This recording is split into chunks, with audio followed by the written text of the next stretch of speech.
Plain पस्दाखेरि निकै त्रासमय परिस्थिति पनि उत्पन्न हुन्थ्यो। तैपनि हामीले बाटोका माथिबाट जुन दृश्यहरू हेर्दै हेर्दै हामी सेन एन्टोनियाको लागि प्रस्थान गऱ्यौँ। अहिले सेन एन्टोनियाको ग्राउन्डले ल्यान्ड भइसकेको छ। हामीलाई हेर्न आउँदै हुनुहुन्छ हाम्रै सानो ज्वाइँ अर्थात् राज कार्की र Cell phones may now be used, however large electronics must remain stowed. Please use caution. आउनुभएको हामीलाई जानकारी प्राप्त सेन एन्टोनिया टेक्सास प्लेनबाट उत्रिएपछि करिब 15 मिनटको ड्राइभिङ पश्चात हामी उहाँहरूको निवाससम्म पुग्यौँ र त्यसपछि भोलिपल्ट अर्थात् मे 15, 2026 दिन हामी सेन एन्टोनियाको डाउनटाउनमा पुग्यौँ। त्यहाँ मैले हिल्टन होटल देखेँ। हिल्टन होटललाई थोरै चाहिँ हाइलाइट गर्ने प्रयास गरेँ। यहाँको हिल्टन होटल देख्दाखेरि नेपालको हिल्टन होटल र त्यहाँ भएको जुन त्यहाँ भएको for the next 5 years. It wasn't until 1946, after a second major storm hit the area, everything else in San Antonio flooded once again, except for Robert Hugman's office and the Horseshoe Bend. And then people were like, oh, it's actually safe down there. Okay, we'll open up our businesses, and that is how this entire Riverwalk got started. The river does start about 4 miles north of us from this point right here. It is a spring-fed river. It goes through Breckenridge Park by the San Antonio Zoo and then comes down here into downtown. This is where the horseshoe begins on my right-hand side. We're going to turn in there in just a second, but before we do, look in front of the boat here at this big giant tree. This is the oldest tree on the Riverwalk, over 400 years old. We call it the Ben Milam tree. Ben Milam was a Texan patriot who was shot and killed by a Mexican sniper from this tree on December 7th of 1835. That was 3 months prior to the Battle of the Alamo. So we're back on the natural river here. This floodgate's going to be above our heads this time. It's a 5,000-pound steel door. Comes straight down like a garage door would. Now, Prohibition was a time here in the United States where drinking alcohol was illegal. In opposite directions, everything a little bit more chaotic. Sebastian was born in Chihuahua, Mexico. When we made the turn back there, we turned off with the natural river, the real river, the Horseshoe Bend. Been here since forever. Still has a mud bottom and mud walls. This part that we're in right here is man-made. Concrete bottom, concrete walls. Only been here since 1968. This was added onto the Riverwalk in 1968 because the World's Fair was held here in San Antonio. And the city wanted to give people... कसैले my stroke. Ticket I'm glad you guys are here with me, so I don't have to go alone. So I do want to twist the tea. No. That statue was brought over here as a gift from Portugal in 1968. He was born in Portugal, and they brought him over here for host.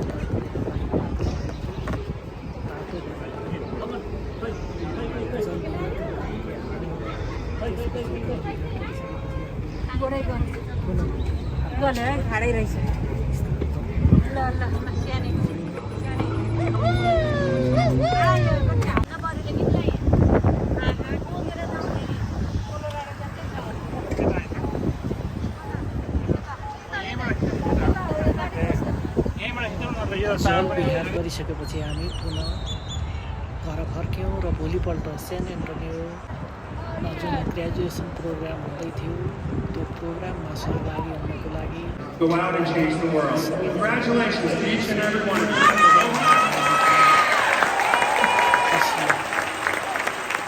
Graduation हुने मानिसहरूको सङ्ख्या तपाईँहरू यहाँ देख्न पनि सक्नुहुन्छ। धेरै मानिसहरू आएका थिए। यद्यपि भुइँमा अथवा ग्राउन्डमा देखिने जुन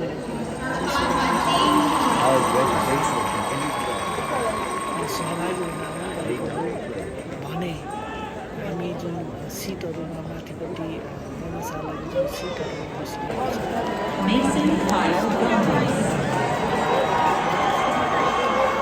Sophia Isabel Caroline Cruz. Summa cum laude. Jacqueline Nicole Hernandez.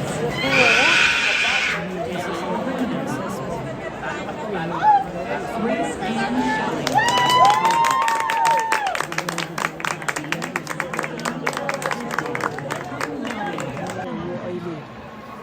PhD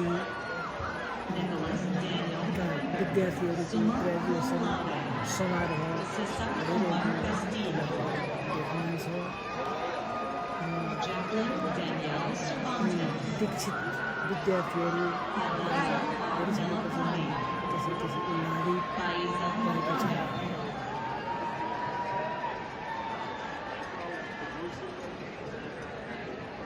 Una Bahadur Karki.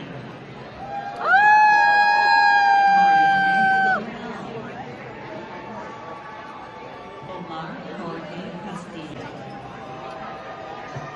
Emma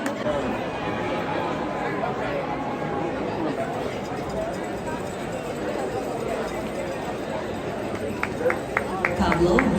Martinez. Aiden Charles Luxford. Brooke Madison Turner. Gabrielle Joe Maiting Bond.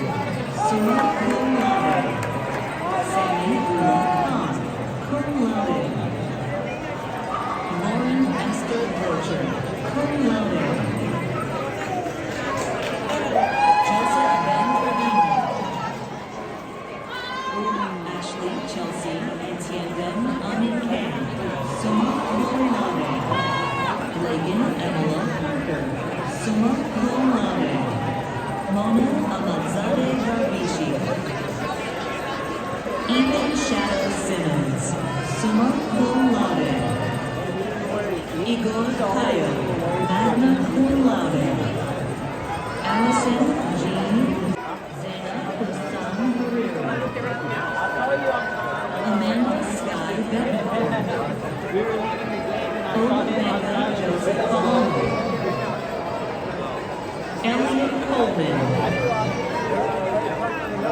Melina R. Nickel. Ethan Lamar Thomas. Kavi Patel. Ashma Irfan. Jensen Sia Griffin. Shannon Lynn Nichols.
यसरी समुद्रको किनारमा हामी केही बेर रमाइलो गऱ्यौँ, केही बेर नुहायौँ,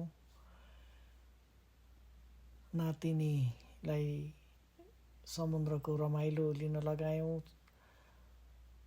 र हामीहरू सबैजना आफ्नो आफ्नो तालमा समुद्रमा रमाउन पुग्यौँ। यो समुद्रको छालले हामीलाई सतहमा ल्याउन खोज्थ्यो, हामी भने समुद्रको भित्री तहसम्म जान सक्थ्यौँ। तैपनि हामीले होसियारपूर्वक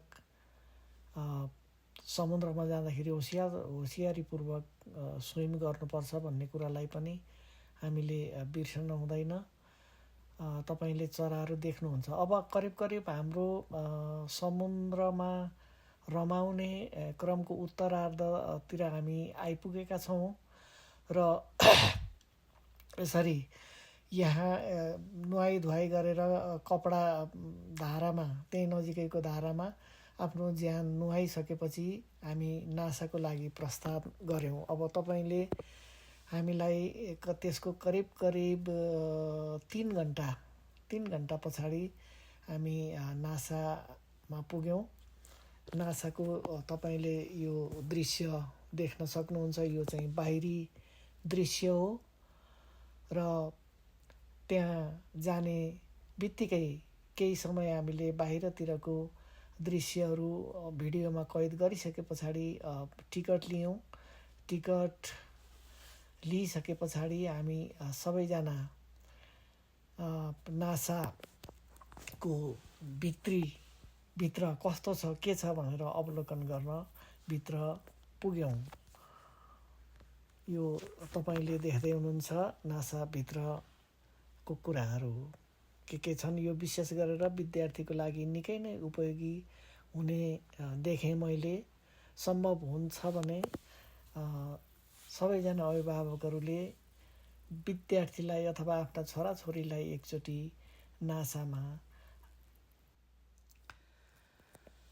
नासाभित्रको अवलोकन गरिसके पछाडि हामीलाई बाहिरपट्टि एउटा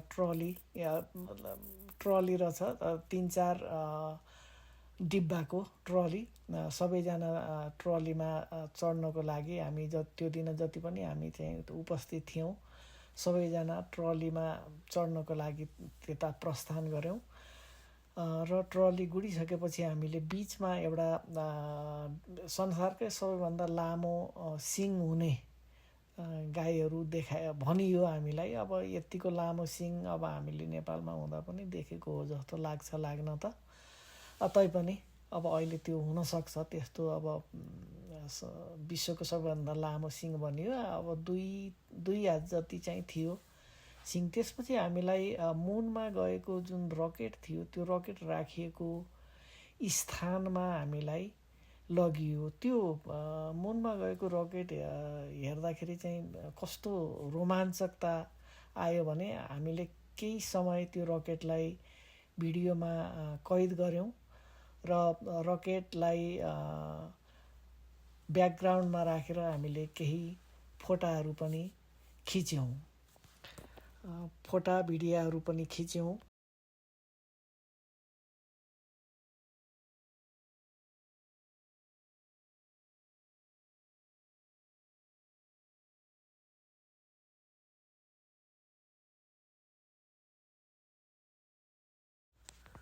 त्यसपछि हामी भित्र गयौँ। भित्र झन् विशाल चाहिँ चन्द्रमा पुगेको विशाल रकेट रहेछ। त्यो देख्दाखेरि हामी झन्दङ्ग पऱ्यौँ। यो निर्माण कसरी भयो, मान्छेको दिमाग कसरी यस्तो जिनिस बनाउनलाई कसरीसम्म आयो, हामी निकै रोमाञ्चित भयौँ र केही बेर त्यहाँको चाहिँ दृश्यावलोकन पनि गर्न थाल्यौँ।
खाजा खाएर सकिएपछि हामी सेन एन्टोनियोको एयरपोर्टबाट कोलोराडो डेनभरतर्फको यात्रा जारी राखियो।